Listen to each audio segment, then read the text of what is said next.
Salam əziz şagirdlər, hər vaxtınız xeyir olsun. Bu gün sizinlə sürətli təkrar qrupunda keçirdiyimiz sifət və say üzrə onluq sınağın izahını paylaşacağam.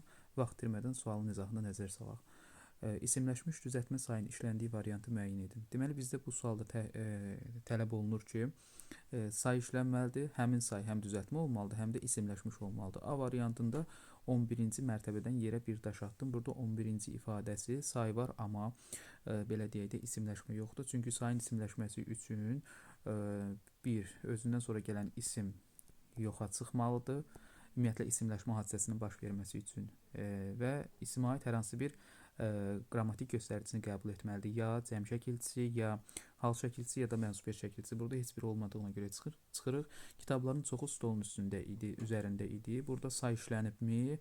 Nəzər salaq. Bəli, çox sözü və kitabların çoxu, onun çoxu, yəlik haldan sonra gələn say burada mənsubiyyət şəkilçisinə işlənib. Çox sayı mənsubiyyət şəkilçisini qəbul edib və artıq isimləşmiş say hesab olunur. B variantı doğru cavabımızdır. C variantında iclasda əvvəlcə 7-ciləri səslədilər. Deməli, xeyr. Burada variant B olmayacaq. Çünki bizdən düzəltmə sayının işləndiyi variantı deyir. B-də düzəltmə deyil, sadədir. Düzdür, isimləşib. Çünki ismə aid mənsubiyyət şəkilçisini qəbul edib, qrammatik göstəricisini qəbul edib, isimləşib, amma düzəltmədirmi? Xeyr, sadədir. Doğru cavabımız C variantı olacaq. Səslədilər kimi 7-ciləri, 7 sözün köküdür, inci onu düzəltmə elədi, yəni düzəltmə saydı. Larlər ismə məxsus cəm şəkilçisi, i də ismə məxsus təhsili kalın şəkilçisidir. Yəni ismə məxsus 2 dənə qrammatik göstərici qəbul etdi burada. İsimləşibmi? Kimi səslədilər? 7-ciləri, bəli, ismin sualına cavab verdi. Düzəltmədirmi? Bəli, inci işlənib. Daha sonra isimləşibmi? Bəli, doğru cavabımız C variantı. İkinci nümunəyə baxaq. Uyğunsuzluğu bizdən deyir. Uyğunsuzluğu müəyyən edin.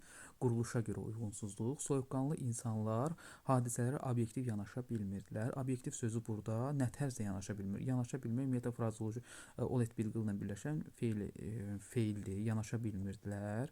Nə tərzdə? Obyektiv şəkildə. Tərzi hərəkət zərfidir burada.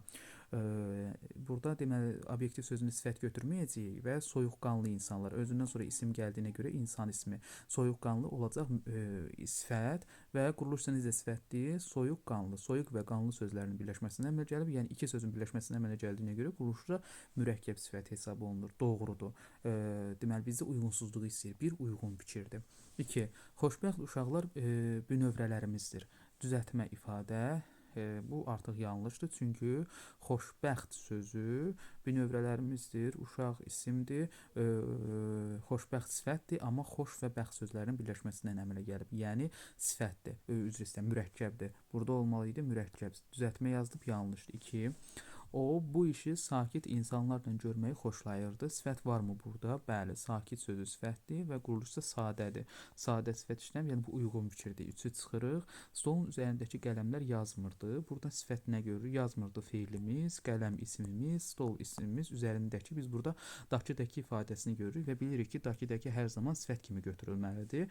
Üzərindəki onun üzərindəki sifətdir və dakıdakı də quruluşca düzəltmə sifəti hesab olunacaq. Mürəkkəb yoxdur burada. Deməli 4-ü götürəcək. 2-4. Doğru cavabımız C variantı oldu. 3-cü suala baxaq. 16-cı əsrin əvvəllərində kəndlərdəki vəziyyət getdikcə pisləşirdi. Vahid dövlətin olmaması, ərazi iddiaları və s. xalqı ağır vəziyyətə sürükləyirdi. Nəhayət 14 yaşlı yaşa yenicə qədəm qoymuş İsmail bu vəziyyəti aradan qaldırdı ifadəsindəki saylar haqqında doğru fikrin qeyd olunduğu variantı seçin. Sayları əvvəlcə tapaq. Buradan 16-cı ifadəsi saydı, bir də ki 14 ifadəsi saydı. Mənaca eyni növdə olan bu saylar quruluşca da eynidir. 16-cı sözdə 14 sözdə quruluşca eynidir. Bəli, mürəkkəbdirlər. Mənaca eynidirmi? Xeyr. 14 müəyyən miqdar saydı. 16-cı incə olduğuna görə sıra saydı. Eyni deyil. Çıxdı. Yazılışı səhv olan bu saylar quruluşca eynidir. Quruluşları eynidir. 16-cı sözdə 10 və 6-cı sözlərin birləşməsindən, 14 sözdə 10 və 4 sözlərinin birləşməsindən əmələ gəlib. Quruluşları eynidir, amma yazılışları səhv olan, bəli, 16-cı Roma rəqəmlərindən sonra biz bilirik ki, incü şəkilçisi işlənməz. 14 sözü də biz bilirik ki, 14 sayı ayrı yazılmalıdır bu formada. Bu da doğru cavabımız B variantıdır, ortaq cavabımız. Daha sonra onun ardıdır elə. Dördüncü suala baxaq. Sayın quruluşca növünə görə məntiqi ardıcıllığı tamamlayın. Quruluşca növ deyir. 21-ci deməli quruluşca mürəkkəbdir. 13-cü quruluşca mürəkkəbdir. 47 quruluşca mürəkkəbdir. 32 quruluşca mürəkkəbdir. 1-2 quruluşca mürəkkəbdir. Az-çox quruluşca mürəkkəb. Deməli biz nə etməliyik? Quruluşca mürəkkəbləri verməliyik. Dördüncünü götürməyəcəyik. Çünki dördüncü düzəltmədir. Az-acıq düzəltmədir. Çıxdı. 1 ilə 5-i çıxın cavabdan. 1 çıxdı, 5 çıxdı, 5 çıxdı. Doğru cavabı 2, 3, 6. Biraz bəli mürəkkəb saydı. 10 minlərlə mürəkkəb saydı. 1-də 2-də 1 mürəkkəb saydı. 8-də sadədir. 2, 3, 6 doğru cavabımız B variantı. Çoxaltma dərəcəsində olan feilin işləndiyi variantı müəyyən edin. O bu məsələləri büsbütün həll etmişdi. Büsbütün həll etmişdi. Deməli nə tərzdə zərfimizdir bu bizim. B variantı. Bu qələm mənə ən əziz dostumdan yadigardır. Əziz sifətdir. Ən də qüvvətləndirici ədaddır. Biz də bilirik ki, qüvvətləndirici ədad əgər sifətin qarşısında gəlsə, ən, lap, daha, olduqca bu tipli ifadələr qüvvətləndirici ədadla hesab olunur və bunlar sifətlərin qarşısına gəldikdə çoxaltma dərəcəsi yaranır. Doğru cavabımız elə B variantıdır. 6-cı suala baxaq. Sifət necə, nə cür, hansı suallarından birinə cavab verən sözlərə deyilir. Aşağıdakı variantlardan birində sifət yuxarıdakı qaydaya uyğun deyil. Yəni sifət var, amma yuxarıdakı qaydaya uyğun deyil. Bu bilirsiniz hansı qaydadır? Biz sizlə dərsdə keçmişdik. Daçı, dəki və çı, çü şəkilçisi var. Bu şəkilçilər sifət hesab olunur və bir fərqli cəhəti var ki, necə, nə cür sualına cavab verə bilir, amma hansı sualına cavab verə bilmir. Yəni bu elə bizdən onu soruşur. Çoxmərtəbəli binalar, necə binalar, nə cür binalar, hansı binalar çoxmərtəbəli çıxdı. O kənddəki uşaqlıq xatirələrini bir-bir mənə danışırdı. Bax elə bizim dediyimiz kənd sözün köküdür. Daçı, dəki leksik şəkilçidir. Cümləmiz bu kənddəki sözü sifət hesab olunacaq, amma necə, nə cür sualına cavab verməyəcək. Necə, nə cür, hansı suala, yəni yuxarıdakı tələbi ödəməyəcək. Çünki necə, nə cürə cavab verə bilmir. Hansıya ancaq cavab verə bilir. Elə doğru cavabımız B variantı hesab olunur. 7-ci suala baxaq. İsimləşən sifətlərin işləndiyi cümlələri seçək. Axmaq sifət də biz bilirik. Bir şeyin, hər hansı bir sifətin isimləşməsi üçün nə olmalıdır? Özündən sonra gələn isim yoxa çıxmalıdır və isimə aid qrammatik göstəriciləri qəbul etməlidir. Cəm, mənsubiyyət və yaxud da deməli hal şəkilçilərini. Baxaq, axmaqları qoruyan dünyada ədalət olmaz. Axmaq sifətdə biz bilirik. Buradakı axmaq sifəti ismi məxsus olan lar cəm şəkilçisini, bir də ki, I-U hal şəkilçisini qəbul edib. Biri götürəcəyik. Gözəllik 10-dur, 9-u da 10-dur. Burada sifət yoxdur, çünki gözəl sözü sifətdir, amma burada söz gözəl deyil, söz gözəllik sözdür və isimdir. Getdi. Sifət yoxdur burada. Küsülü olmaq insanları bir-birindən uzaqlaşdırır. Burada da bir diqqət etməli məqamımız var. Küsülü sözü sifət deyil. Küsülü burada olmaq sözü var. Olmaqla birləşəcək bir söz olacaq. Yəni feildir. Küsülü olmaq bütöv feildir. Başqa da yoxdur burada. Dostum sakit insan idi. Buna görə də ətrafı ona sükutu deyirdi. Yox. Kənddəkiləri, bu da çıxdı. Kənddəkiləri bir-bir eşidib qonşuma dedim. Biz bilirik ki, dakı dəki varsa o leksik sifət hesab olunur və sözün isimləşməsi üçün də isim məxsus olan qrammatik göstəricilər tələb olunur. Lallər cəm şəkilçisi, i də təsirli hal şəkilçisidir. Deməli isimləşmə var burada. A və Y variantları, doğru cavab Y variantı. Hansı variantda həm mürəkkəb say, həm də düzəltmə sifət işlənmişdir? Mürəkkəb say və düzəltmə sifət istəyir bizdən. 11-ci mərtəbədən mürəkkəb say var burada. Daşlı yola düşən güldən qırıq-qırıq oldu. Daşlı. Necə yol, nə cür yol, hansı yol, daşlı yol. Bu da bizim düzəltmə sifətimizdir. Çox getməyimizə ehtiyac yoxdur. Daha sonra 9-cu suala baxaq. Gözəl sualdır 9-cu sual. Venn diaqramına əsasən yanlış fikirləri müəyyən edin. Tam cavabı istəyir bizdən. Əvvəlinci, dünənki. Burada əvvəlinci söz naid xüsusiyyətlər olmalıdır. Burada dünənki söz naid xüsusiyyətlər olmalıdır. Burada da ortaq xüsusiyyətlər olmalıdır. Zərfdən düzəlmiş əsas nitq səsdir. Biz demişik ki, bir sözün nədən düzəldiyini bilmək üçün nə edirik? Sözü belə kök və şəkilçiyə ayırırıq. Axırıncı leksik şəkilçisini silirik. Qrammatikə ehtiyac yoxdur. Axırıncı leksiki silirik və ondan əvvəlki hissəni götürürük. Deməli, bu buradan yaranıb. Baxaq indi zərfdən düzəlmiş əsas nitq hissəsidir. Baxın, əvvəlinci sözüdə fikir verin. Əvvəlinci sözüdə, dünənki sözüdə nədən düzəlib? Bu dünəndən düzəlib, bu da əvvəldən düzəlib. Yəni hər ikisi zərfdən düzəlib. İkisi də zaman zərfindən düzəlmiş əsas nitq hissəsidir. Bəli, biri sifətdir, zərfdən düzəlmiş sifətdir, biri də zərfdən düzəlmiş saydır.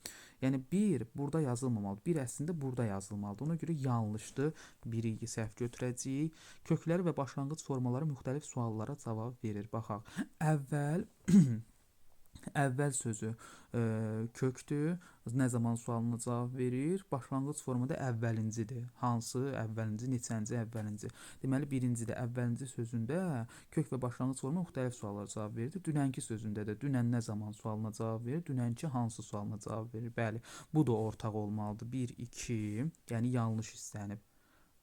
Yox, 2 deyilə bu. 2 bəli ortaq olmalıdır. Elə 2-ni də ortaqda verib də burada. Aha, 2-ni elə ortaqda verib də burada. Ona görə bu doğrudur. 3-ə baxaq. Aid olduğu nitq hissəsinin bütün suallarına cavab verir. 3-ü harda verib? Deməli, dünənki sözündə qoyub. Aid olduğu nitq hissəsi. Dünənki söz hansı nitq hissəsinə aiddir? Təbii ki, sifətə aiddir. Aid olduğu nitq hissəsinin bütün suallarına cavab verə bilirmi? Xeyr. Biz bilirik ki, dakı, dəki və kürki, kürkü ilə düzələn sözlər sifətin necə cür sualına cavab verə bilmir. Ancaq hansı sualına cavab verir? Deyir ki, aid olduğu nitq hissəsinin bütün suallarına cavab verə bilmir. Bu artıq doğru fikirdir. 3-ü çıxacağıq. Yəni doğrudur da, bütün suallarına cavab verə bilmir. Hələ ki, deməli, nəyi soruşur? 2 ilə 3-ü çıxırıq variantlardan. Dəqiqə. 2 çıxdı, 3 çıxdı, 3 çıxdı, 3 çıxdı. Cavab elə 1, 4, 5-dir. Gəlin baxaq. 1-i götürmüşük, 4-ə baxaq. Aid olduğu məna növü Roma rəqəmləri ilə ifadə olunduqda sıra sayının şəkilçisi mütləq işlənməlidir. Bu ümumiyyətlə yanlış qaydadır birbaşa. Çünki sıra sayından sonra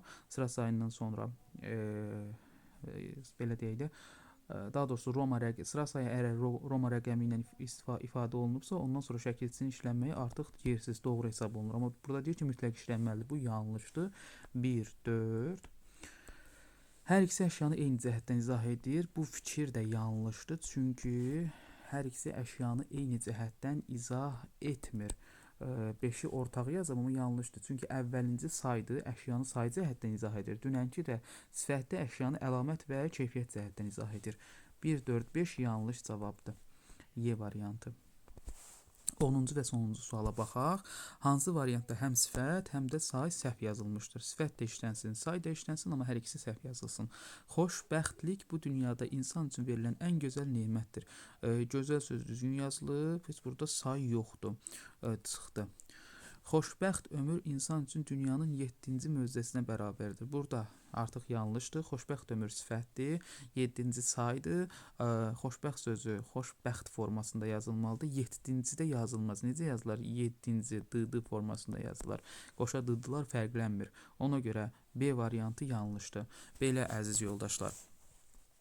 Hal-hazırda bizim onlayn sürət qruplarımız aktiv şəkildə fəaliyyət göstərir. İmtahana qədər hər 2 həftədən bir bütün proqram əvvəldən axıra qədər təkrar olunacaq. Hal-hazırda bir həftəni artıq geridə qoymuşuq. Önümüzdəki həftə proqram yenə də tam bitəcək və ondan sonraki həftə biz yenidən təkrara qayıdacağıq. Təkrarlarımız həm sual-cavab şəklində dərslərin əsas qaydalarının, əsas qeydlərinin, əsas buraxılış materiallarının belə deyək də üzərində köklənir dərslərimiz. Əgər siz də buraxılış nəticənizi maksimum şəkildə yüksəltmək istəyirsinizsə, mütləqdir ki, belə deyək də bizim sürət qruplarımıza qoşula bilərsiniz. Sürət qruplarında istifadə olunan buraxılış tipli sualların hər birisi müəllifin özünün məhsuludur. Yəni birbaşa elə özümün məhsuludur, özüm hazırlayıb şagirdlərə atıram. Belə. Əgər dərslərdə iştirak etmək istəyirsinizsə 050 419 5100 nömrəsi ilə əlaqə saxlaya bilərsiniz. Belə hər birinizə uğurlar arzulayıram. Sağ olun, salamat qalın.